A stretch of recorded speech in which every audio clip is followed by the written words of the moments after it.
Hello Internet, Kura here from QQMore.net. Although the requirements to win a map are always the same, every map has their own unique mechanics which I'm going to explain in this video. In order to make them more easily accessible, I will pause the guide for a few seconds and link the maps individually, in case you only want to get to know a specific map in detail. If you are completely new to the concept of Conquest Mode, I recommend to take a look at the basic Conquest Mode tutorial, which are linked at the bottom right.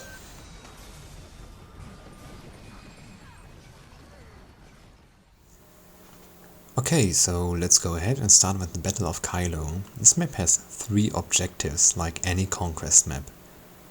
The unique mechanic of this map is the siege weapon, which is often referred to as trap. It can be used to shoot artillery at the capture points.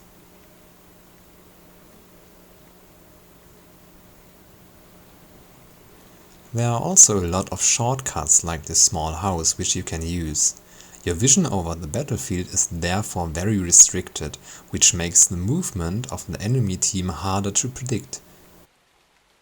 Keep in mind that you can destroy the trebuchet. However, after a while a repair kit will spawn. To repair the trebuchet, simply pick up the bundle and bring it to the initial position of the trap.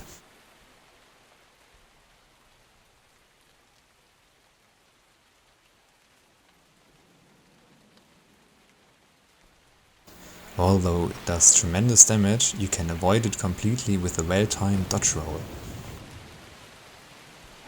Okay, next map is called Forest of Niflhell. 3 objectives as usual.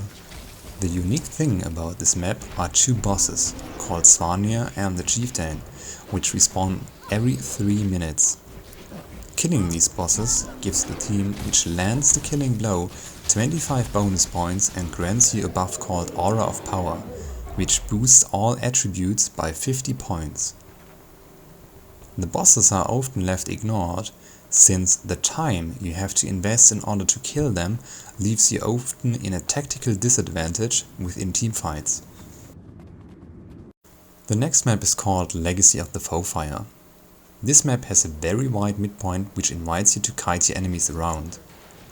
It is very hard to get and even harder to decap, since it offers a wide range of possibilities to avoid damage. It happens quite often that the midpoint stays neutral during the whole game. Furthermore, both sides have a guild lord which can be killed. After you open the door, you can engage the lord. If you manage to kill him, your team gets assigned 150 bonus points. This is a very dangerous task, as there is a lot of damage provided by the other NPCs. I would only recommend to rush for the Lord in case your team is really desperate and can win the game if they gain the bonus points. This map is the infamous Skyhammer. A lot of people dislike this map as it requires a lot of map awareness in order to perform well. The tricky part is often to avoid falling down. The blue windows crack once you stepped on them. You can use this mechanic against your enemies by trying to fear them, pushing them, or pulling them into the holes. Furthermore, there is the hammer itself, which acts as a siege weapon. Keep in mind that you can dodge these attacks. Last but not least, there are these tiny little jump pads which can be used to jump higher and access areas which were normally not in reach. The next map is called Spiritwatch. In the middle of the map is an orb which can be captured. If you manage to bring the orb to a capture point, your team scores additional points. It works pretty much like Capture the Flag.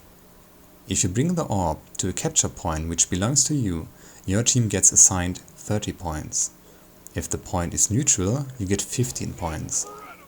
If the point belongs to an enemy team, the point will become neutral and your team gets 15 points. Keep in mind that the orb slows your movement speed by 40% and makes you immune to swiftness.